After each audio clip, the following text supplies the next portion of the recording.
नमस्कार, news night में आप सभी का स्वागत है। मैं हूं आपके साथ आरेंद्र। प्रधानमंत्री नरेंद्र मोदी मॉरिशस का सफल दौरा पूरा करके देर रात आज हिंदुस्तान वापस आने वाले हैं। पीएम मोदी के मॉरिशस दौरे में क्या रहा खास, इस विषय पर करेंगे विस्तार से चर्चा। होगी बात संसद में आज के विधायी कामकाज और हंगामे की। दिखाएंगे खबर होली मनाने को लेकर उत्तर प्रदेश से लेकर बिहार तक क्यों मचा है घमासान। बताएंगे आपको हरियाणा में नगर निकाय चुनावों में बीजेपी को क्यों मिली बम्पर जीत। इसके अलावा भी होंगी देश दुनिया की हर जरूरी और महत्वपूर्ण खबर। शुरुआत करते हैं हेडलाइंस के साथ। पीएम मोदी के मॉरिशस दौरे में दोनों देशों ने संबंधों का विस्तार कर उसे विस्तारित रणनीतिक साझेदारी स्तर तक पहुंचाया। 8 समझौतों पर भी हुए हस्ताक्षर। पीएम मोदी ने ग्लोबल साउथ के विकास के लिए सागर की जगह महासागर दृष्टिकोण रखा सामने।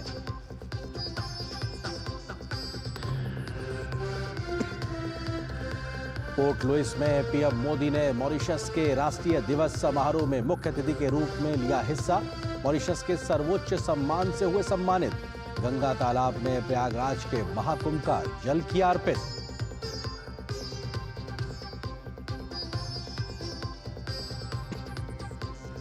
जुमे की नमाज के दौरान होली के जश्न में 2 घंटे के विराम वाले दरभंगा की महापौर के बयान पर छिड़ा घमासान। बीजेपी और जेडीयू ने किया करारा पलटवार। बाद में महापौर ने मांगी माफी। यूपी के संभल में तिरपाल से ढकी गई मस्जिद।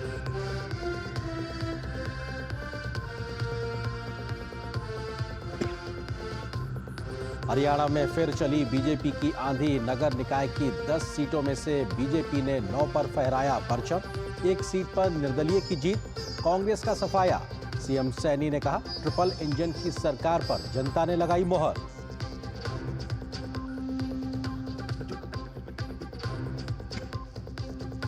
आर्थिक मोर्चे पर देश के लिए अच्छी खबर। औद्योगिक उत्पादन में तेजी। विनिर्माण क्षेत्र के अच्छे प्रदर्शन से औद्योगिक उत्पादन में जनवरी में 5% की वृद्धि। खुदरा महंगाई दर फरवरी में 7 महीने के निचले स्तर 3.6% पर पहुंची।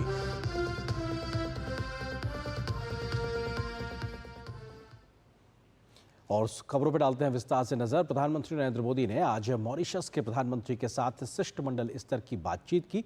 तो दोनों देशों के बीच में 8 समझौतों पर हस्ताक्षर भी हुए हैं। स्थानीय मुद्रा में व्यापार, विकास परियोजनाओं में सहयोग, क्षमता निर्माण, समुद्री सुरक्षा में सहयोग जैसे क्षेत्रों में सहमति बनी है। पीएम मोदी ने दोनों देशों के बीच रणनीतिक साझेदारी को और बढ़ाने पर जोर दिया। तो मैरीटाइम सिक्योरिटी को और मजबूत करने पर भी विस्तार से बातचीत हुई। पीएम मोदी की मौजूदा यात्रा में कैसे दोनों देशों के संबंधों को मिली है एक नई ऊंचाई, देखिए इस रिपोर्ट में। प्रधानमंत्री नरेंद्र मोदी की मॉरिशस यात्रा के दूसरे दिन इस प्रतिनिधिमंडल स्तरीय वार्ता में बड़े फैसले हुए। पोर्ट लुइस में हुई बैठक में पीएम मोदी और उनके समकक्ष नवीन चंद्र राम गुलाम ने विभिन्न क्षेत्रों में सहयोग बढ़ाने पर सहमति जताई। भारत मॉरिशस साझेदारी को इनहैंस्ड स्ट्रेटेजिक पार्टनरशिप का दर्जा देने के साथ साथ घोषणा हुई कि मॉरिशस में नया संसद भवन बनाने में भारत सहयोग करेगा। मॉरिशस में 100 किलोमीटर लंबी पानी की पाइपलाइन के आधुनिकीकरण का भी फैसला हुआ। कम्युनिटी डेवलपमेंट प्रोजेक्ट के दूसरे चरण में 500 मिलियन मॉरिशियन रुपए के नए प्रोजेक्ट शुरू किए जाएंगे। अगले 5 वर्षों में भारत में मॉरिशस के 500 सिविल सर्वेंट्स को ट्रेनिंग दी जाएगी। हमारे बीच लोकल करेंसी में आपसी व्यापार का सेटलमेंट करने पर भी सहमति बनी है। पीएम मोदी और पीएम नवीन चंद्र राम गुलाम ने उच्च प्रभाव वाली 20 सामुदायिक विकास परियोजनाओं और मॉरिशस एरिया हेल्थ सेंटर के साथ साथ अटल बिहारी वाजपेयी लोक सेवा एवं नवाचार संस्थान का शुभारंभ किया। ये शिक्षण, शोध और सार्वजनिक सेवा के लिए एक केंद्र के रूप में काम करेगा। दोनों देशों में 8 समझौता ज्ञापनों पर हस्ताक्षर हुए। इनमें स्थानीय मुद्रा निपटान प्रणाली, ऋण सुविधा समझौता, एमएसएमई क्षेत्र में सहयोग, वित्तीय अपराधों से निपटने, राजनयिकों और सरकारी अधिकारियों के प्रशिक्षण और गैर सैन्य जहाजों के बारे में जानकारी का आदान प्रदान जैसे क्षेत्र शामिल हैं। Free, open, secure and safe Indian ocean हमारी साझी प्राथमिकता है। हम मॉरिशस के एक्सक्लूसिव इकोनॉमिक जोन की सुरक्षा में पूर्ण सहयोग देने के लिए प्रतिबद्ध है। इस संदर्भ में कोस्ट गार्ड की जरूरतें पूरी करने में हर संभव सहायता दी जाएगी। पीएम ने घोषणा की कि डिजिटल हेल्थ, आयुष केंद्र, स्कूली शिक्षा, कौशल विकास और मोबिलिटी में सहयोग बढ़ाया जाएगा। मॉरिशस के लोगों के लिए भारत में 4 धाम यात्रा और रामायण ट्रेल के लिए सुविधा दी जाएगी। गिरमिट धरोहर के संरक्षण और संवर्धन को बल दिया जाएगा। पीएम ने भारत के सागर विजन को आगे बढ़ाते हुए ग्लोबल साउथ के लिए महासागर का विजन दिया। वहीं मॉरिशस के पीएम ने प्रधानमंत्री मोदी की खूब सराहना की। Prime Minister of the Republic of India has honored us by his presence amidst us on the occasion of the National Day celebrations of the 57th anniversary of our independence. His distinguished presence on this momentous occasion is testimony to the unique and very special relations which bind our two countries. साझी संस्कृति, परंपराओं और मूल्यों की मजबूत door से बंधी Bharat Mauritius दोस्ती को आगे ले जाने में पीएम मोदी के दौरे को बेहद अहम माना जा रहा है। इस यात्रा से परस्पर सहयोग में नई संभावनाओं के द्वार खुले हैं। Bureau report, DD news. तो प्रधानमंत्री नरेंद्र मोदी आज मॉरिशस के 57वें राष्ट्रीय दिवस समारोह के मुख्य अतिथि के रूप में भी वहां कार्यक्रम में शामिल हुए। परेड में भारतीय नौसेना और एनसीसी की टुकड़ी शामिल हुई। तो मॉरिशस ने अपनी सैन्य क्षमताओं का इस परेड के दौरान प्रदर्शन किया। कार्यक्रम के दौरान भारतीय गानों की धुन पर भी प्रस्तुतियां हुई। तो बारिश के बाद भी लोगों का उत्साह कम नहीं हुआ। इस कार्यक्रम के दौरान पीएम मोदी को मॉरिशस की सरकार ने वहां के सर्वोच्च नागरिक सम्मान से भी सम्मानित किया। अंतर्राष्ट्रीय मंच पर प्रधानमंत्री नरेंद्र मोदी को एक और बड़ा सम्मान। इस बार पीएम को मिला grand commander of the order of the star and key of the Indian ocean, Mauritius का सर्वोच्च नागरिक सम्मान। ये अवार्ड पहली बार किसी भारतीय को प्रदान किया गया है। सम्मान पर आभार जताते हुए पीएम ने इसे भारत मॉरिशस की विशेष दोस्ती, मॉरिशस में रह रहे भारतवंशियों और देश के 140 करोड़ नागरिकों को समर्पित किया। This is not just my honor. It is the honor of 1.4 billion Indians. It is a tribute to the centuries-old cultural and historical bonds of kinship between India and Mauritius. It is an acknowledgement of our shared commitment to regional peace, progress, security and sustainable development. द्विपक्षीय रिश्तों को मजबूत करने में बेमिसाल योगदान के लिए पीएम को ये अवार्ड दिया गया। आमतौर पर ये सम्मान स्टेट हाउस में दिया जाता है, लेकिन इसे खास तौर पर राष्ट्रीय दिवस समारोह में प्रदान किया गया। I dedicate it to your ancestors who came from India to Mauritius centuries ago and to all their generations.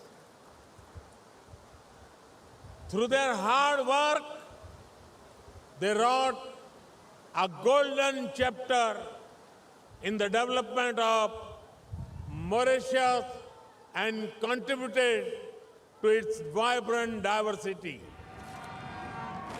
PM को सम्मानित किए जाने से पोर्ट लुइस में मॉरिशस का राष्ट्रीय दिवस समारोह और भी यादगार बन गया। पीएम इस भव्य समारोह के मुख्य अतिथि भी रहे। परेड में भारतीय नौसेना की मार्चिंग टुकड़ी ने भी हिस्सा लिया। जब ये दस्ता गुजरा तो पीएम ने खड़े होकर इसका उत्साह बढ़ाया। मॉरिशस के राष्ट्रीय दिवस समारोह में जय हो गीत की धुन ने अलग ही रंग घोल दिया।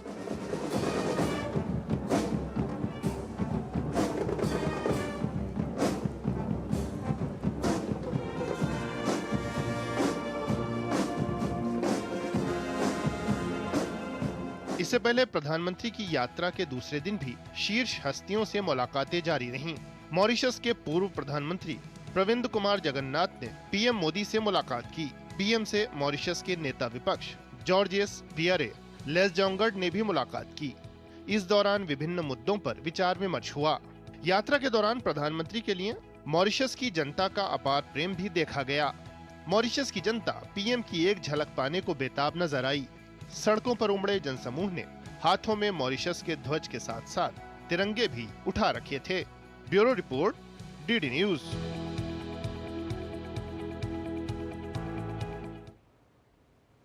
मॉरिशस को मिनी इंडिया भी कहा जाता है क्योंकि वहां की करीब 70% आबादी भारतीय मूल की है। मॉरिशस में हिंदू धर्म को मानने वालों की बहुत बड़ी संख्या भी है और वहां के सबसे प्रसिद्ध तीर्थ स्थलों में गंगा तालाब भी एक है। गंगा नदी की तरह उसकी एक मान्यता है। इस तालाब पर पीएम मोदी आज पहुंचे और उन्होंने विधि विधान के साथ वहां पर पूजा अर्चना की। पीएम मोदी ने भारत से अपने साथ वो प्रयागराज से संगम तट का पवित्र गंगा जल लेकर भी गए हैं, जिसे आज उन्होंने गंगा तालाब में अर्पित किया। ये है मॉरिशस स्थित गंगा तालाब, जहां प्रधानमंत्री नरेंद्र मोदी आरती और पूजन कर रहे हैं। गंगा तालाब, जिसे ग्रैंड बेसिन के नाम से भी जाना जाता है, मॉरिशस के सबसे महत्वपूर्ण हिंदू तीर्थ स्थल के रूप में प्रतिष्ठित है। मॉरिशस की यात्रा के दूसरे दिन पीएम मोदी अपने तमाम कार्यक्रमों में शामिल होने के बाद पहुंचे गंगा तालाब। पीएम मोदी ने गंगा तालाब में प्रयागराज महाकुंभ के दौरान का संगम का पवित्र जल अर्पित किया। प्रधानमंत्री ने पहले गंगा तालाब में महाकुंभ का जल मिलाया और फिर आरती की।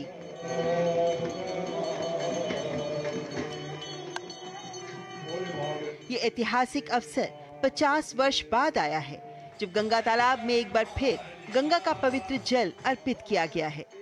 दरअसल मॉरिशस का गंगा तालाब भारत से दूर रहने वाले भारतीयों के लिए गंगा नदी का प्रतीक है। वर्ष 1972 में गंगा तालाब को गंगा नदी के पवित्र जल से भर दिया गया था। तब से यहाँ हिंदुओं की आस्था का बड़ा केंद्र बन गया, जिसे भारतीय मूल के लोगों के द्वारा अत्यंत श्रद्धा और आस्था के साथ देखा जाता है। इसे हिंदू तीर्थ स्थल के रूप में मान्यता प्राप्त है। ये स्थल हिंदुओं के लिए विशेष धार्मिक महत्व रखता है। इसे गंगोत्री से जुड़ा माना जाता है और यहाँ का जल गंगा नदी के समान पवित्र माना जाता है। इस कार्यक्रम के बाद पीएम मोदी ने सोशल मीडिया प्लेटफॉर्म एक्स पर लिखा कि इसके दर्शन कर भाव विभोर हो गया। पीएम ने लिखा, मॉरिशस में पवित्र गंगा तालाब के दर्शन कर भाव विभोर हो गया। इसकी पावन जलधारा के किनारे दोनों देशों के बीच के आध्यात्मिक संबंधों को आसानी से महसूस किया जा सकता है। ये सीमाओं से परे है और हमारी कई पीढ़ियों को उनकी जड़ों से जोड़ता है। मंगलवार को भारतीय समुदाय के लोगों को संबोधित करते हुए पीएम मोदी ने बताया था कि वे महाकुंभ का जल लेकर आए हैं। मुझे आपकी भावनाओं का ध्यान है, इसलिए मैं आपके लिए पवित्र संगम का और महाकुंभ के उसी समय का पवित्र जल साथ लेकर आया हूं। गंगा तालाब भगवान शिव, भगवान गणेश और भगवान हनुमान को समर्पित मंदिरों से घिरा है। गंगा तालाब में शिव मंदिर, जिसे स्थानीय किंवदंती के अनुसार 13वां ज्योतिर्लिंग माना जाता है, 1897 में पंडित झुम्मन गिरी द्वारा स्थापित किया गया था। 2004 में महाशिवरात्रि के दौरान मॉरिशस ईश्वरनाथ ज्योतिर्लिंग में एक चमत्कारी घटना घटी, जहां ऐसा लगा जैसे मंदिर पर भगवान शिव का चेहरा दिखाई दिया हो। एक उल्लेखनीय विशेषता शिव की 33 मीटर ऊंची मंगल महादेव प्रतिमा है, जो मॉरिशस की सबसे ऊंची प्रतिमा है, जिसे 2007 में पूरा किया गया था। ये प्रभावशाली प्रतिमा गुजरात के वडोदरा में सुरसागर झील के पास स्थित शिव प्रतिमा से प्रेरित है। 2017 में देवी मां दुर्गा की 33 मीटर ऊंची प्रतिमा का अनावरण किया गया था। महाशिवरात्रि के दौरान 4 लाख तक तीर्थयात्री कांवड़ लेकर आते हैं। फूलों और छोटे दर्पणों से ढके लकड़ी के मेहराब और झील से पवित्र जल लाते हैं। वे अपने घरों या इलाकों में शिवलिंग पर ये गंगा जल चढ़ाते हैं। पोर्ट लुइस से जय सिन्हा के साथ ब्यूरो रिपोर्ट, डीडी न्यूज। और यहाँ पर एक छोटे से ब्रेक के लिए रुकते हैं। ब्रेक के उस बाद जब वापस आएंगे तो प्रधानमंत्री की मॉरिशस यात्रा में क्या रहा है खास, इस विषय पर करेंगे विस्तार से चर्चा। एक छोटे से ब्रेक के बाद।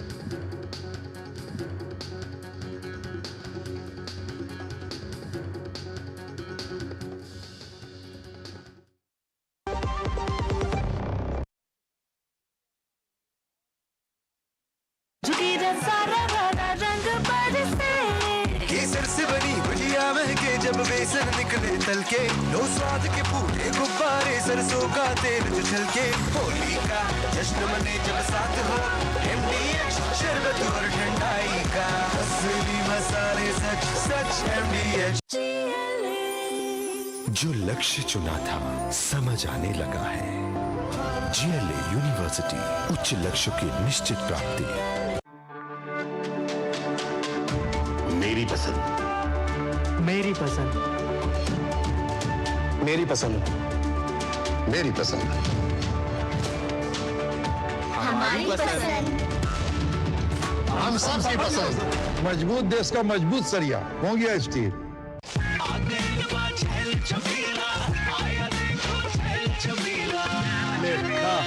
अच्छा भैया, मेरी गाय को भी अपने हाथों से चारा खिला दो। अरे खिलाई देते हैं। हमारी गाय भैया। क्या हो गया, पूरा का पूरा गांव यहाँ आ गया। अच्छा भैया, इसी हाथ से चारा खिलाते हो, तभी तो आपके गाय भैंसों की ब्यात सबसे ज्यादा है। अरे पगले, ये चमत्कार इस हाथ का नहीं, हाथ में जो कपिला पशु आहार है उसका है, जो पशुओं की सेहत अच्छी रखता है और ब्यात भी बढ़ाता है। ले जाओ।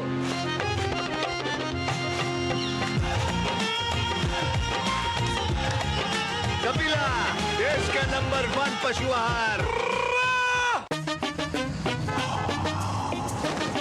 कैसे धंधा बढ़ेगा, कैसे गल्ला चलेगा, कैसे टाइकून बनेगा। ये काफी नहीं बेटा, स्कूटर है तेरा, कब रॉकेट बनेगा। सिर्फ नजर बट्टू लगाने से बिजनेस बढ़ता तो हर बड़ा बिजनेस यही करता। बिजनेस बढ़ता है क्रेडिट से। अपनी दुकान में क्रेडिट ऑन UPI अपनाओ। कस्टमर्स को UPI पे क्रेडिट मिलेगा तो कस्टमर्स बढ़ेंगे और उनकी शॉपिंग भी। क्या समझे? अपने पेमेंट पार्टनर से संपर्क करें। जो लक्ष्य चुना था समझ आने लगा है। GLA यूनिवर्सिटी, उच्च लक्ष्य की निश्चित प्राप्ति। गोल्डी मसाले के 100 ग्राम के स्पेशल पैक्स में फ्रेशनेस लॉक ऐसे। गोल्डी मसाले, जहां जाएं रिश्ते बनाएं। और ब्रेक के बाद आप सभी का एक बार फिर से स्वागत है न्यूज नाइट में। ब्रेक पे जाने से पहले हम जिक्र कर रहे थे प्रधानमंत्री के मॉरिशस दौरे से जुड़ी हुई तमाम खबरों के विस्तार से। इस विषय पे हम चर्चा करेंगे। इससे जुड़ा है आज का हमारा विशेष भारत मॉरिशस हर कदम पर साथ, क्योंकि ये पूरे दौरे के दरमियान दिखाई पड़ा है किस प्रकार से दोनों देश एक साथ कदम ताल करने के लिए आगे बढ़ने को तैयार नजर आ रहे हैं। इस विषय पे बात करने के लिए बहुत ही खास मेहमानों का पैनल इस वक्त मेरे साथ मौजूद है। दिलीप सिन्हा जी हैं, पूर्व वरिष्ठ राजनयिक हैं, हमारे साथ जुड़ चुके हैं। आपका सर बहुत स्वागत है। इसके अलावा vice admiral retired Shekhar Sinha ji हैं, जो कि former chief of integrated defence staff है। सर, आपका भी बहुत बहुत स्वागत है। एम्बेसडर सिन्हा, शुरुआत आपसे, क्योंकि प्रधानमंत्री के इस 2 दिन के दौरे में क्या सबसे बड़े टेक अवेज आप देखते हैं जो आज के पूरी भू राजनीतिक परिदृश्य को देखते हुए बेहद अहम आपको नजर आते हैं? ये जो दौरा रहा है प्रधानमंत्री का, जो विजिट रहा है, ये लगभग हर क्षेत्र को इसमें शामिल हुआ है।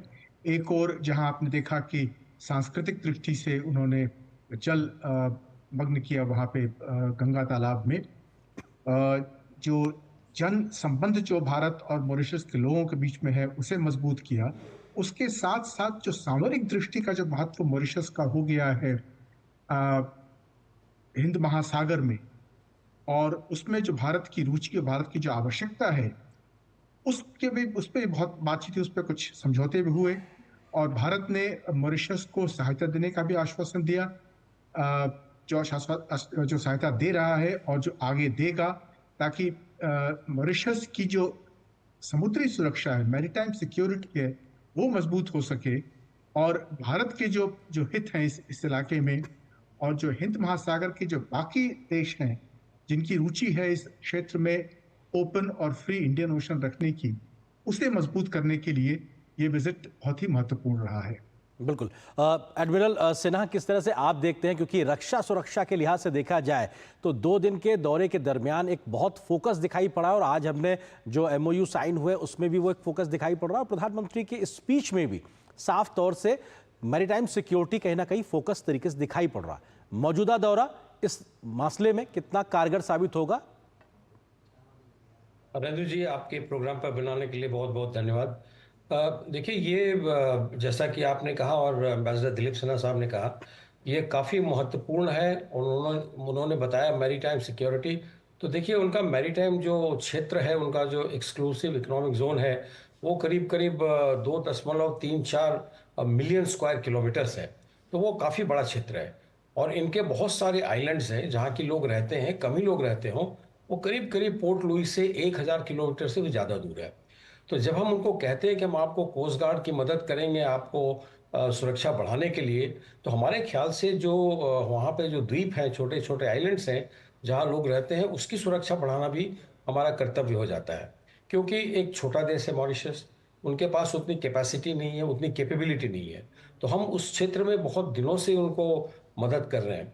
लेकिन प्रधानमंत्री नरेंद्र मोदी जी ने कहा कि अब ये सागर से इसका नाम महासागर कर रहे हैं, तो उन्होंने G20 के सभी देशों को उसमें इंक्लूड कर लिया है।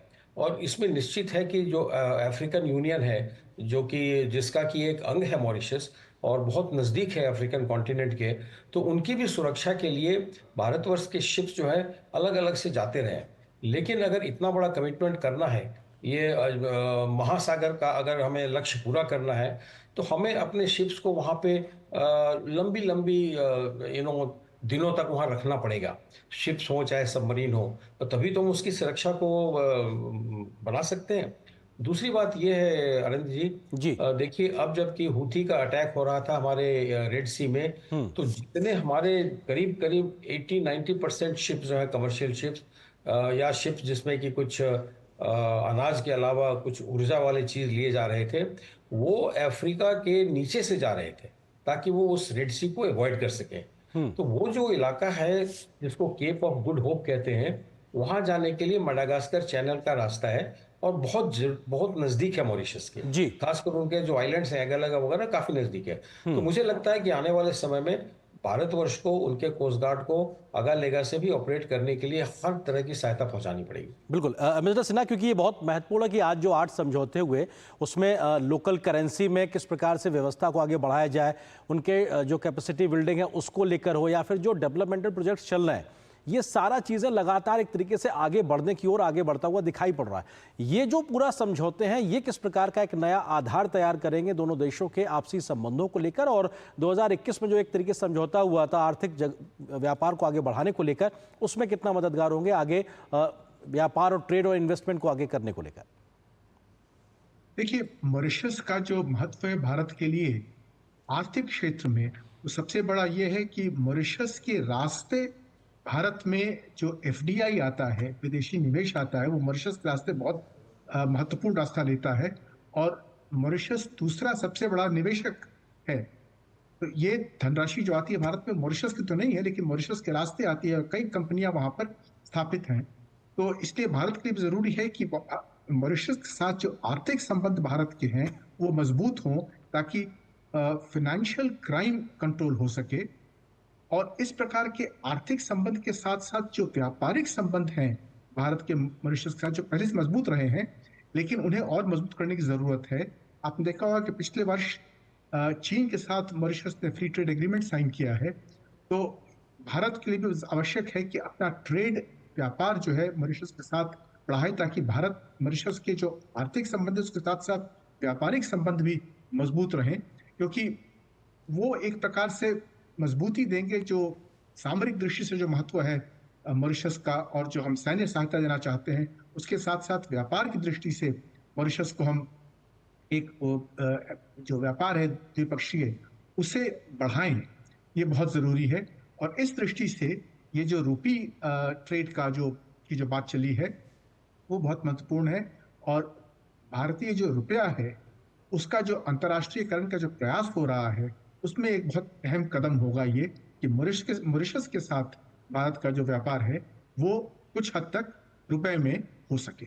बिल्कुल एडमिरल सिन्हा, क्योंकि ये बहुत महत्वपूर्ण है जिसका जिक्र आपने भी किया कि सागर विजन से महासागर विजन की बात है, और इसमें किस तरीके से पूरे ग्लोबल साउथ में कैसे सुरक्षा हो और कैसे ग्रोथ हो, विकास हो सके, उस पर फोकस प्रधानमंत्री का नजर आता है। उन्होंने इस बात का जिक्र भी किया है। वाइट शिपिंग को लेकर भी MOU साइन हुआ है। इस पूरे क्षेत्र में कैसे सुरक्षा बेहतर हो, भारत एक ट्रस्टेड पार्टनर के तौर पर अपनी मौजूदगी सिद्ध करता हुआ दिखाई पड़ रहा है। उसी तरीके के आगे बढ़ते हुए कदम को कह सकते हैं यहाँ। अनिल जी, आपने बिल्कुल सही कहा है। ये जो वाइट शिपिंग डेटा जो एक्सचेंज करते हैं, इसमें क्या होता है कि जितने भी कमर्शियल शिप्स जो ट्रेड के जहाज हैं, वो अगर मॉरिशस के पोर्ट में जाते हैं और वहाँ से जब निकल के जाते हैं तो सारे डेटा भारतवर्ष की जो मैरीटाइम डोमेन अवेयरनेस नेटवर्क है उसमें उनको फीड करने का एक रास्ता दे दिया जाएगा। तो उसके लिए ज़्यादातर तो सैटेलाइट से ही उसे लोड किया जाता है, अपलोड किया जाता है। तो वो एक बहुत बड़ी चीज़ होगी मॉरिशस के लिए कि उनको हर वक्त पता होगा कि बाकी जगह में भी, वो पूरे हिंद महासागर में पूरे जगह भी कहाँ पे कौन से शिप जा रहे हैं, मर्चेंट शिप, उसकी उनको जानकारी होगी।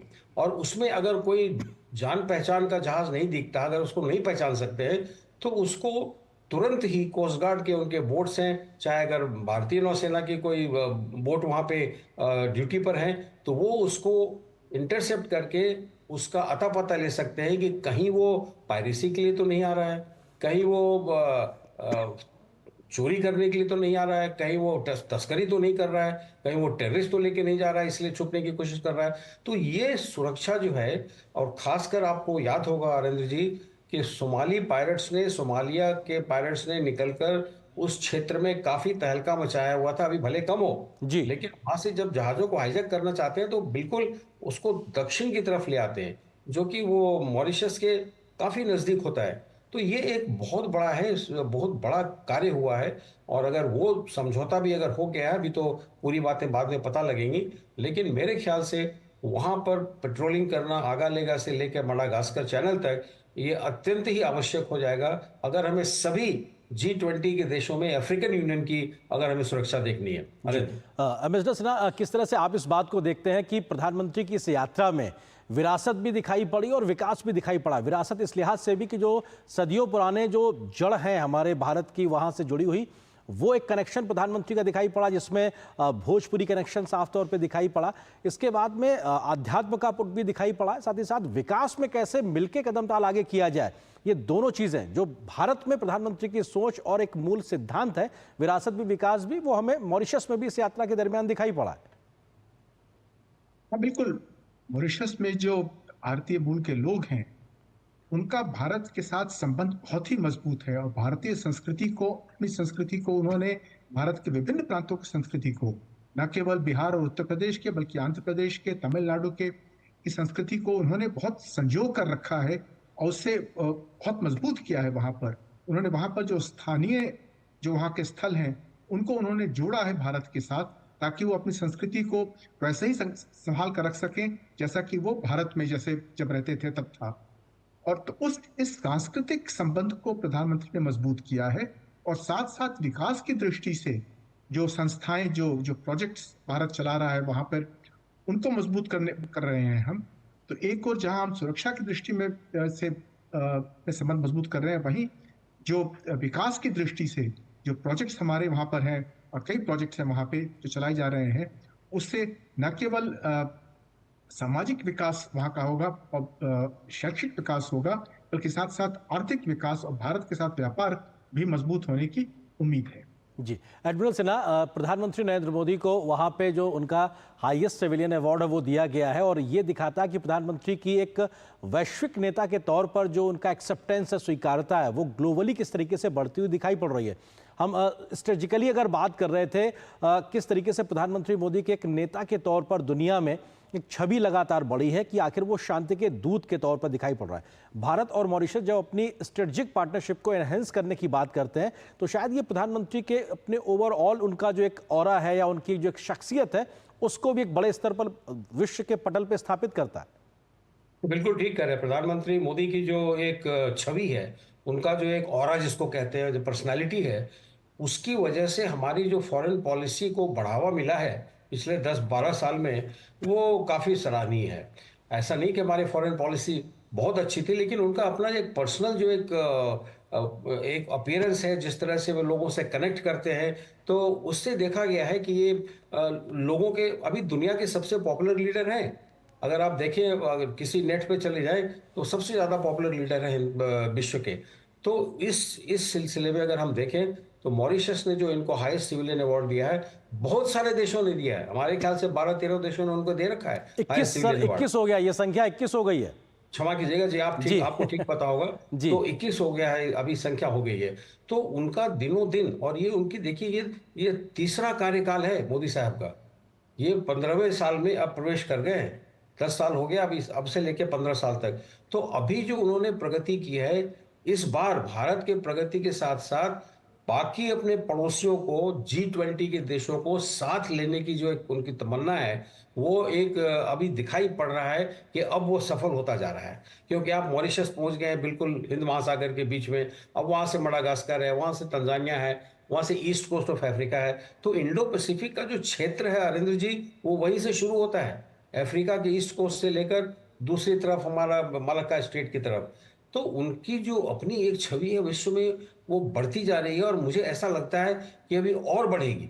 वो विश्व के सबसे पॉपुलर लीडर तो है ही, लेकिन सबसे उदार नेता के रूप में भी उभरते हुए नजर आ रहे हैं। बिल्कुल, और आप जो बात कह रहे हैं सर, इसलिए लगातार प्रधानमंत्री ने भी कहा कि ग्लोबल साउथ के गेटवे के तौर पर मॉरिशस को भी कहा कि किस तरीके से उसका एक महत्वता है, स्ट्रेटेजिक एक प्रेजेंस के तौर पे है। मिस्टर सिन्हा, आज की इस बातचीत जो दोनों देशों के बीच शिष्टमंडल स्तर की हुई, उसके बाद प्रधानमंत्री कहते हैं कि साहब हमारा जो स्ट्रेटेजिक पार्टनरशिप है, इसको हम एनहांस, बढ़ाने, एलिवेट करने की बात कर रहे हैं। इसके क्या मायने और इसका फायदा क्या दोनों देशों के लिहाज से? मॉरिशस का जो स्थान है हिंद महासागर में, वो बहुत महत्वपूर्ण है। एक और तो ये छोटा देश है, लेकिन इसका जो आर्थिक, जो इकोनॉमिक, एक्सक्लूसिव इकोनॉमिक जोन है, जैसा एडमिरल सिन्हा ने कहा, बहुत ही फैला हुआ है, इतना विस्तृत है और इतना महत्वपूर्ण है ये, क्योंकि विश्व के बहुत सारे शिपिंग लिंक्स इससे जाते हैं। और जब से रेड सी में परेशानी हुई है, तब से इस सी लिंक का महत्व और बढ़ गया है। भारत के लिए हमेशा से महत्वपूर्ण रहा है कि हम हिंद महासागर में यदि अपना अस्तित्व, वर्चस्व रखना चाहते हैं, तो हमें मॉरिशस के साथ मिलकर के काम करना होगा। क्योंकि मॉरिशस के पास जो द्वीप हैं, जो टापू हैं, जिसमें से कि एक भारत के उसका विकास कर रहा है, अगलेगा का, और दूसरी ओर डिएगो गार्सिया है, जहाँ की अमेरिका का एक बहुत बड़ा बेस है, मिलिट्री बेस है।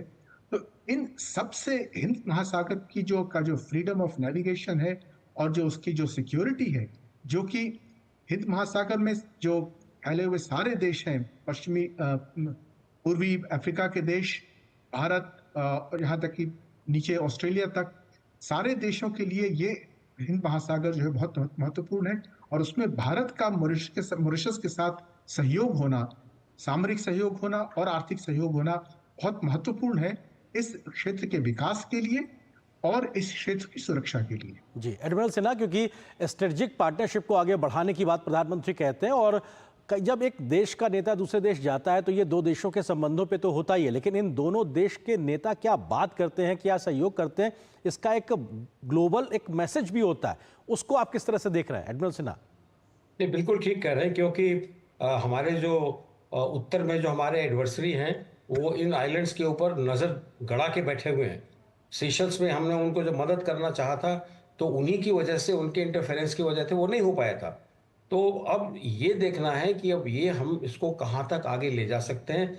हमारी तो ऐसी आशा है कि और आगे बढ़ेगी, और भारतवर्ष के नौसेना का वहाँ प्रेजेंस होना एक अपने आप में पूरे ईस्ट कोस्ट ऑफ अफ्रीका और ये सोमाली पायरेट्स को भी खबर जाएगी कि यहाँ पे हम गलत काम करना, पकड़े जाओगे और तुम्हें बहुत पनिशमेंट होगी। तो इसलिए एक तो वो है, दूसरा है कि हम रेड सी से भी काफ़ी दूर नहीं हैं, क्योंकि अभी हम जो है करीब 1500 किलोमीटर हमें बॉम्बे से ट्रैवल करना होता है रेड सी तक आने के लिए, ठीक है ना। जो कि ये जो है, ये जो अगर हम मॉरिशस या उसके आइलैंड्स में हैं तो वहाँ से और नज़दीक होता है। तो ये हम सुरक्षा उनको जल्दी प्रदान कर सकते हैं। वहाँ जो भी शिप और जो भी कमर्शियल शिप किसी तरह की दुविधा में हैं, तो हमारे जहाज वहाँ तक पहुँच सकते हैं। अब मॉरिशस के कोस्ट गार्ड को भी ट्रेन करेंगे हम, और उसके बाद कर रहे हैं, बहुत दिनों से कर रहे हैं, तो उनको और उनकी कैपेसिटी बढ़ाना हमें आवश्यक होगी, तो उन्हें और शिप्स देने होंगे। अभी हम लोग आईटेक प्रोग्राम के अंदर काफ़ी लोगों को ट्रेन करते हैं, करीब आज तक 4000 लोगों को हम ट्रेन कर चुके हैं आईटेक प्रोग्राम के अंदर, वेरियस लेवल्स पे। तो ये चलेगा, और अभी उन्होंने फॉरेन सर्विस के और एडमिनिस्ट्रेटिव सर्विस के 500 अफसरों के लिए रास्ता खोल दिया है। तो उससे हमारी और जो हमारा जो एक हमारा जो शौर्य है वो ऊपर बढ़ता है कि आपको लोग ऐसा देख रहे हैं। और ऐसा नहीं कि खाली मॉरिशस के लोग आते हैं, फॉरेन सर्विस एकेडमी में बहुत सारे देश के लोग आते हैं, और उनको ट्रेनिंग दी जाती है भारतवर्ष में कि भाई डिप्लोमेसी कैसे करनी है। बिल्कुल, और भारत शायद इसीलिए वसुधैव कुटुंबकम की भावना के साथ में, पड़ोसी पहले की भावना के साथ में, प्राथमिकता के साथ में इन तमाम कामों को करता है कि न सिर्फ अपना विकास बल्कि तमाम दुनिया भर का विकास हो, इसमें सभी का फायदा होगा। बहुत शुक्रिया आप दोनों मेहमानों का हमारे साथ जुड़ने के लिए, इस विषय पर विस्तार से बात करने के लिए बहुत शुक्रिया आप दोनों का। और यहाँ पर एक छोटे से ब्रेक के लिए रुकते हैं। ब्रेक के उस पार जब वापस आएंगे तो खबर दिखाएंगे कि संसद में आज क्या हुआ खास। इस खबर पे होगी पूरी नजर एक छोटे से ब्रेक के बाद।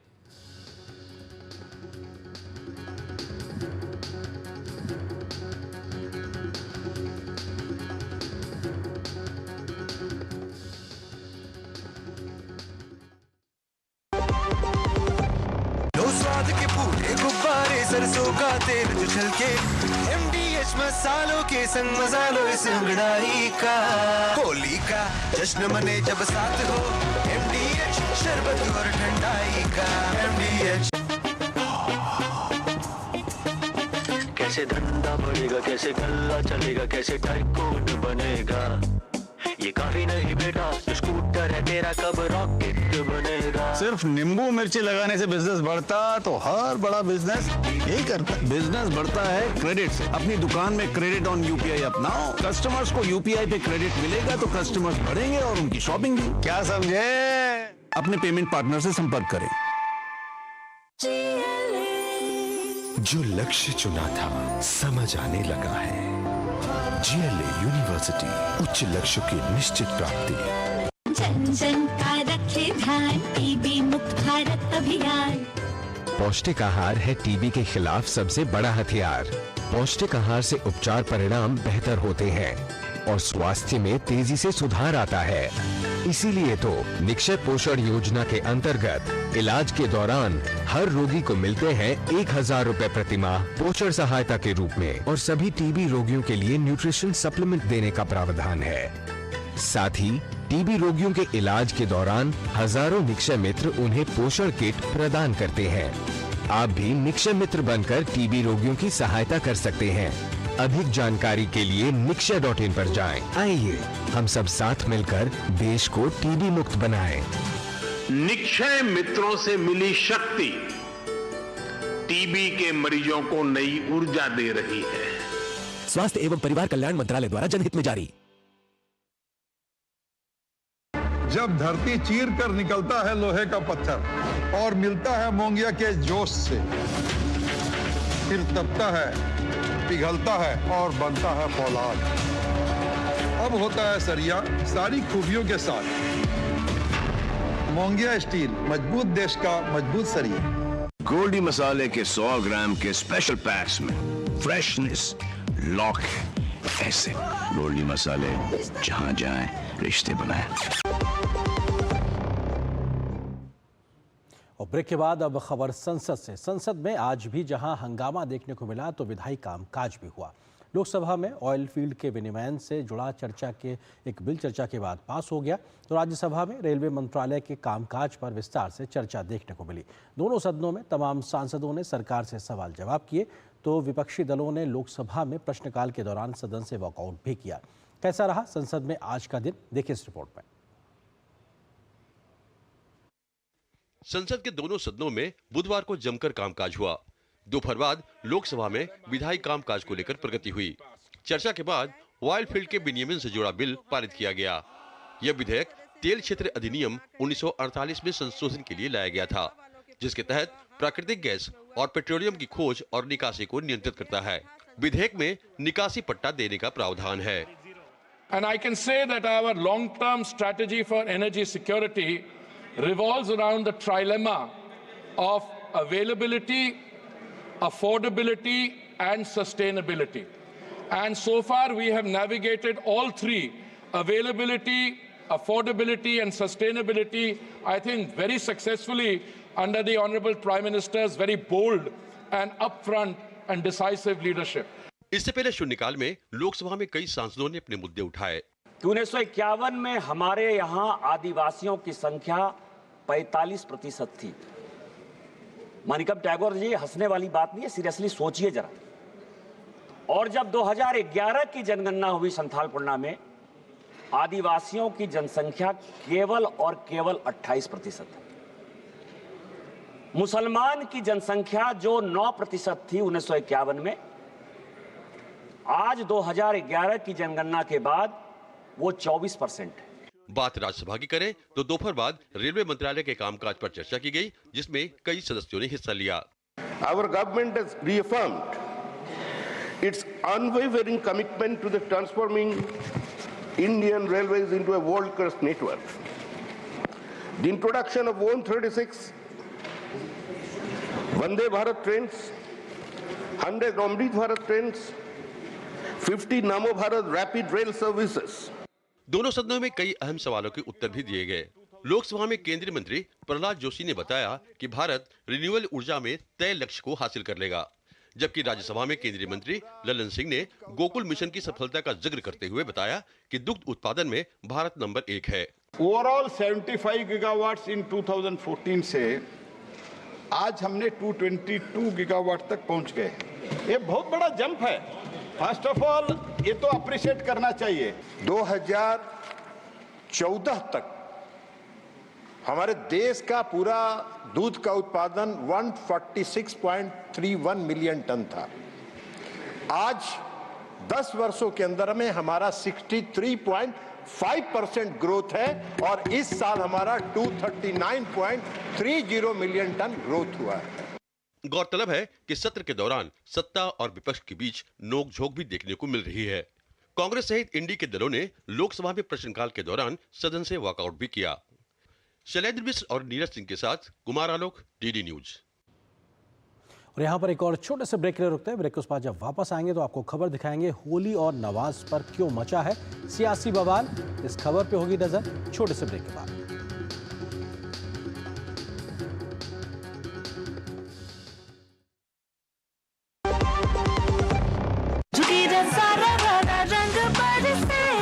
केसर से बनी गुजिया महके जब बेसन निकले तलके, लो स्वाद के पूरे गुब्बारे सरसों का तेल जो छलके, होली का जश्न मने जब साथ हो MDH शरबत और ठंडाई का, असली मसाले सच सच MDH। Ashutosh Verma, mutual funds distribute. अरे सर जी, म्यूचुअल फंड वाले खुद ही कहते रहते हैं डायरेक्ट इन्वेस्टमेंट कर लो। सारे डायरेक्ट इन्वेस्टमेंट करेंगे तो आपका कौन पूछेगा? हम यहाँ क्यों बैठे हैं? गड्डी सीखने के लिए? सर जी, म्यूचुअल फंड्स का भी सेम फंडा है। शुरुआत में किसी ना किसी को तो म्यूचुअल फंड्स की सारी जानकारी देनी होगी ना। मैंने भी शुरुआत करनी।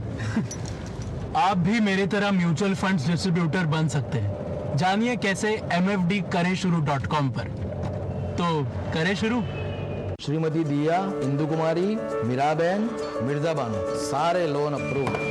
Congratulations, लिस्ट में महिलाओं का नाम ऊपर आ रहा है। रानी एडेड, शांति एडेड, मधु चाची एडेड, उनकी बहू भी एडेड। लिस्ट तो इनकी भी दिन दोगुनी रात चौगुनी बढ़ती जा रही है। लता, गोपी, कला, आप आज से ड्रोन पायलट। देखा, आत्मनिर्भर महिलाओं की ये लंबी लिस्ट कैसे विकसित बनते भारत का अंतर छोटा कर रही है। 21वीं सदी की नारी शक्ति विकसित भारत का बहुत बड़ा आधार है।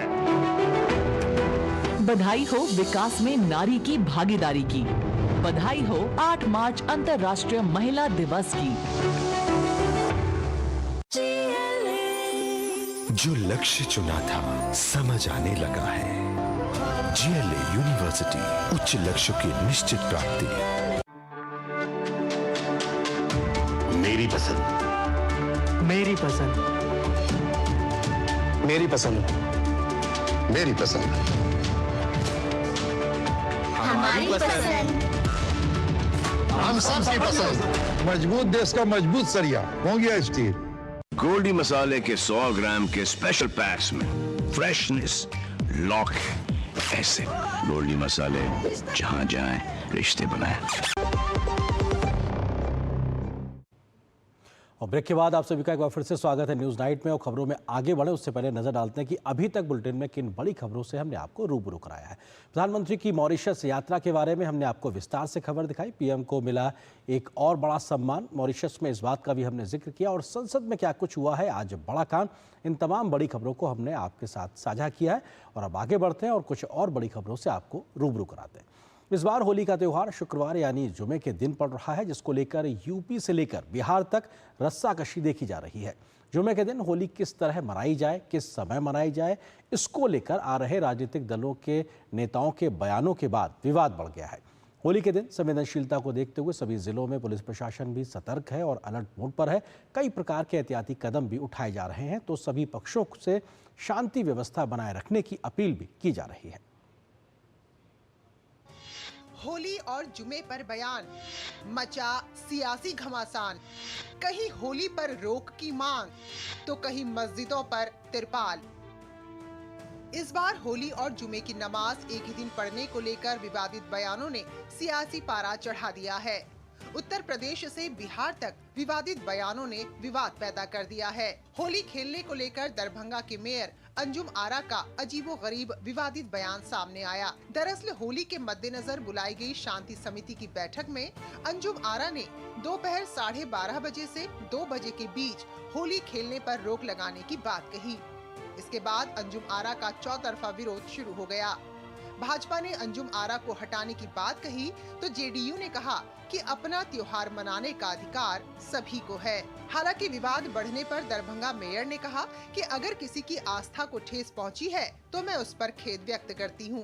हम लोगों ने तरकीब निकाला है कि 12:30 से 2 बजे के बीच में थोड़ा होली को रोका जाए, मतलब बीच में 2 घंटा का ब्रेक होना चाहिए, क्योंकि देखिए जुम्मा का टाइम तो जो है आगे जा नहीं सकता है।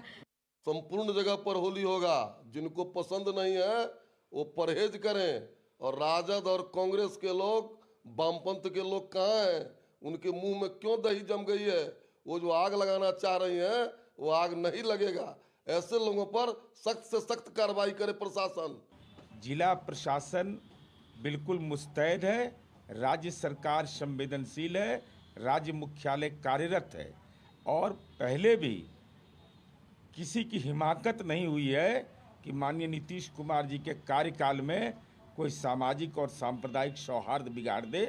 इधर उत्तर प्रदेश के संभल में होली के त्योहार के दिन जुमे की नमाज और चौपाई के जुलूस मार्गों पर पड़ने वाले मस्जिदों को लेकर प्रशासन ने बड़ा निर्णय लिया है। होली को देखते हुए सदर कोतवाली में धार्मिक स्थलों के मुतवल्लियों के साथ एक बैठक का आयोजन किया गया। बैठक में 10 मस्जिदों को ढकने और जुमे की नमाज को लेकर चर्चा की गई। बैठक के दौरान दोनों समुदाय के लोग मौजूद रहे। बैठक में मुस्लिम समुदाय के लोगों ने बताया कि जहां से चौपाई निकलेगी वहीं मस्जिदों को ढका जाएगा। साथ ही लोगों ने कहा कि चौपाई से पहले नमाज अदा करेंगे। बैठक के बाद अपर पुलिस अधीक्षक शीश चंद्र और पुलिस क्षेत्राधिकारी अनुज चौधरी भारी पुलिस बल के साथ जामा मस्जिद पहुंचे और मस्जिदों को ढकने का कार्य प्रारंभ किया। संभल नगरीय क्षेत्र में पड़ने वाले धार्मिक स्थलों के मुतवल्लियों एवं प्रबंधकों की मीटिंग की गई थी। इसमें यह तय हुआ है कि जो होली के जुलूस हैं उनके मार्ग में पड़ने वाले धार्मिक स्थलों को ढक दिया जाएगा और जो भी समय निर्धारित हुआ है उसके अनुसार वह अपने जुलूस को निकालेंगे और नमाज अदा करेंगे। सेक्शन 126-135 में लगभग 1015 लोगों को पाबंद किया है। इसके अलावा जो हमारे तहसील क्षेत्र के अंतर्गत जितने मस्जिदें हैं सभी पर लेखपालों की ड्यूटीज लगाई गई हैं कि वो वहाँ पर सतर्क रहेंगे और कोई भी स्थिति अगर उत्पन्न होती है तो उसे तत्काल अवगत कराएंगे। इसके अलावा अन्य सभी लेखपाल क्षेत्र में चक्रमणशील रहेंगे, राजस्व निरीक्षक चक्रमणशील रहेंगे। हम लोग स्वयं क्षेत्र में राउंड पे रहेंगे। सालों बाद जुमे के दिन होली के रंगों और भाईचारे के इस त्योहार ने प्रशासन की चिंता बढ़ा दी है, जिसको लेकर देश में प्रशासन ने अराजक तत्वों पर नकेल कसनी शुरू कर दी है। किसी भी अनहोनी को रोकने के लिए हर एहतियाती कदम उठाए जा रहे हैं। Bureau report, DD news. और खबर अगली हरियाणा से। हरियाणा में नगर निकाय चुनावों में भाजपा ने बम्पर जीत हासिल की है। 10 में से 9 शहरों के निकायों में बीजेपी ने अपना परचम लहराया है। इस जीत के बाद राज्य के सीएम नायब सिंह सैनी ने कहा है कि हरियाणा की जनता ने ट्रिपल इंजन की सरकार को चुना है। इस जीत के बाद पूरे हरियाणा में बीजेपी जीत का जश्न मना रही है तो कांग्रेस हार के कारण खोजने में लगी हुई है। पीएम मोदी ने जीत के बाद कहा है कि यह जीत राज्य में नायब सिंह सैनी के नेतृत्व में चल रही सरकार के विकास कार्यों के प्रति जनता जनार्दन के अटूट विश्वास की अभिव्यक्ति है। बीजेपी अध्यक्ष जेपी नड्डा ने भी जीत के लिए बधाई दी है। ये तस्वीरें हैं जश्न की, जश्न जीत का, जीत नगर निकाय चुनावों में मिली सफलता की। तमाम जिलों से नतीजों के बाद ऐसी ही तस्वीरें सामने आईं। राज्य में हाल ही में हुए नगर निकाय चुनावों की गिनती सुबह शुरू हुई। शुरू से ही भाजपा ने बढ़त बनाई। दोपहर बाद साफ हो गया कि भाजपा 10 में से 9 सीटों पर जीत दर्ज कर रही है। महापौर पदों के लिए उपलब्ध परिणामों के मुताबिक भाजपा उम्मीदवारों ने अंबाला, फरीदाबाद, गुरुग्राम, हिसार, करनाल, रोहतक और सोनीपत में अपने निकटतम कांग्रेस प्रतिद्वंदियों को हराकर जोरदार जीत दर्ज की। यमुनानगर और पानीपत में भी सत्तारूढ़ पार्टियों के उम्मीदवारों को कामयाबी मिली है। मानेसर में पहली बार नगर निगम चुनाव हुए हैं और वहां निर्दलीय उम्मीदवार इंद्रजीत यादव ने जीत हासिल की। उन्होंने भाजपा के अपने निकटतम प्रतिद्वंदी सुंदर लाल को 2293 मतों के अंतर से हराया। मुख्यमंत्री नायब सिंह सैनी ने कहा कि हरियाणा की जनता ने ट्रिपल इंजन की सरकार पर अपनी मुहर लगा दी है। सबसे बड़ी बधाई मैं हरियाणा प्रदेश के जन जन को देता हूं, भारतीय जनता पार्टी के तमाम कार्यकर्ताओं को देता हूं, जिनकी मेहनत। और यहाँ पर एक और छोटे से ब्रेक ले रुकते हैं। केसर से बनी भुजिया महके जब बेसन निकले तलके, लो स्वाद के पूरे गुब्बारे, सरसों का तेल जो छलके, होली का जश्न मने जब साथ हो, MDH शरबत और ठंडाई का MDH। जो लक्ष्य चुना था समझ आने लगा है। GLA यूनिवर्सिटी, उच्च लक्ष्य की निश्चित प्राप्ति। देश के आयकर दाता हैं देश के हीरो, जो समय से अपना अग्रिम कर का भुगतान करके देश का आर्थिक स्तंभ बनाते हैं मजबूत। आयकर दाता ध्यान दें, अग्रिम कर की चौथी किस्त या कुल देय अग्रिम कर के 100% भुगतान की देय तिथि 15 मार्च 2025 है। कंपनियां, वेतनभोगी कर्मचारी और अन्य व्यक्ति एवं संस्थाएं जिनका TDS TCS की कटौती के बाद कर देयता 10,000 या अधिक है, उन्हें एडवांस टैक्स का भुगतान करना अनिवार्य है। कृपया निर्धारित तिथि से पूर्व अपनी अग्रिम कर का भुगतान करें। अधिक जानकारी के लिए www.incometax.gov.in पर जाएं। तुमने नौकरी छोड़ दी, अब आगे क्या प्लान है? Full time mutual fund distribution. बेटा, इतने में घर कैसे चलेगा? पापा, मेरे पास 150 क्लाइंट्स ऑलरेडी हैं और नए क्लाइंट्स मिलते रहते हैं। अब नौकरी छोड़कर full time mutual fund distributor ही बनूंगा। आप भी मेरी तरह म्यूचुअल फंड डिस्ट्रीब्यूटर बन सकते हैं। जानिए कैसे? mfdkareshuru.com पर। तो करें शुरू।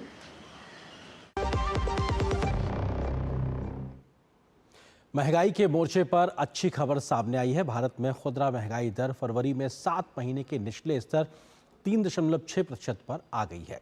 महंगाई के मोर्चे पर किस प्रकार से अच्छी खबर है, इसका जिक्र करते हैं, क्योंकि भारत में खुदरा महंगाई दर फरवरी में 7 महीने के निचले स्तर 3.6% पर आ गई है। ये पिछले कई महीनों से इसमें लगातार कमी आ रही थी और अभी मौजूदा ये प्रतिशत जनवरी के आंकड़े में से 0.65% तक की इसमें कमी दर्ज किया गया है। बीते कई महीनों से इसमें लगातार कमी हो रही थी, उसके बाद ये आई है। देश में जुलाई 2024 के बाद खुदरा महंगाई का यह सबसे निचला स्तर है, जो इस बार फरवरी महीने में दर्ज किया गया 3.65 का। एक तरीके से गिरावट की वजह सब्जियों, अंडों, मीट और मछली, दालों और दुग्ध उत्पादों की कीमतों में कमी आना है, जिसकी वजह से ये कमी या महंगाई में कमी दर्ज की गई। इस महीने ईंधन की कीमत में कमी देखने को मिली है, जिसकी वजह से भी महंगाई की दर घटी है। तो ये अपने आप में आम लोगों के लिए एक राहत भरी खबर है।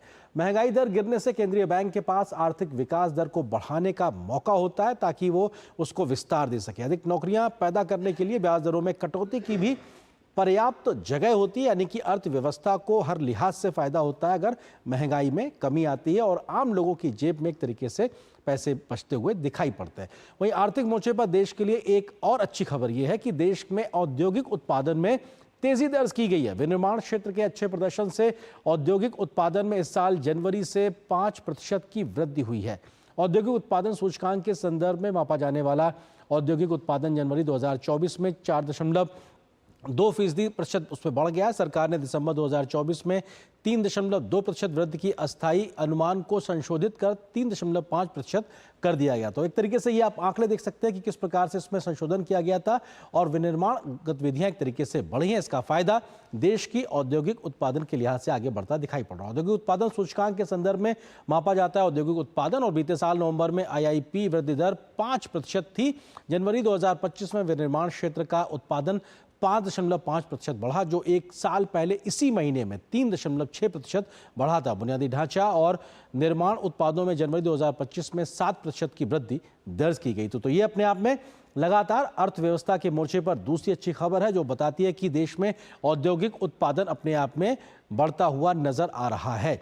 तो हम अगली खबर की ओर रुख करें, क्योंकि मीडिया क्षेत्र में, मनोरंजन के उद्योग क्षेत्र में लगातार विकसित एक तरीके से हो रहा है और वेब्स जैसे प्लेटफॉर्म्स इसके भविष्य को आकार देने में महत्वपूर्ण साबित हो रहे हैं। दूरदर्शन द्वारा शुरू की गई ऐसी ही एक रोमांचक पहल है वाह उस्ताद, जहां संगीत जगत के युवा प्रतिभाएं अपना कौशल दिखा रही हैं। आप देखिए इस खबर को, मुझे और मेरी पूरी टीम को दीजिए अनुमति। नमस्कार।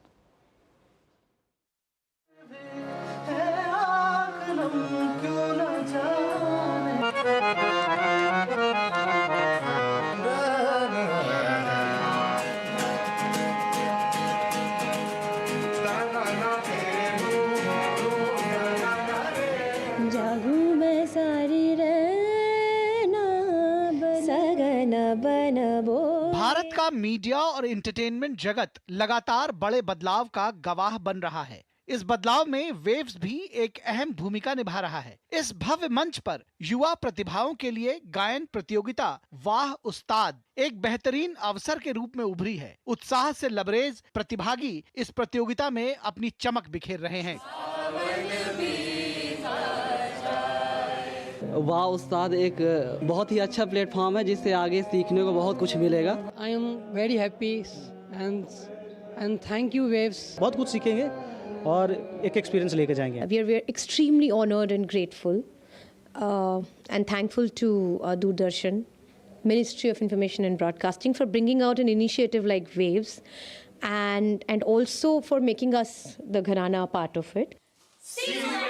इन लोगों का सफर यहीं खत्म नहीं होता। इसके बाद चुने हुए प्रतिभागी संगीत जगत में अपना लोहा मनवाने के लिए अगले राउंड में हिस्सा लेंगे। वाह उस्ताद जैसी पहल के साथ वेव्स केवल एक समिट नहीं है, बल्कि ये विभिन्न प्रतिभाओं के लिए एक लॉन्च पैड है जो देश के युवाओं को एक वैश्विक मंच दे रहा है। इस तरह की पहलों के साथ मनोरंजन जगत का भविष्य बेहद सुनहरा नजर आ रहा है।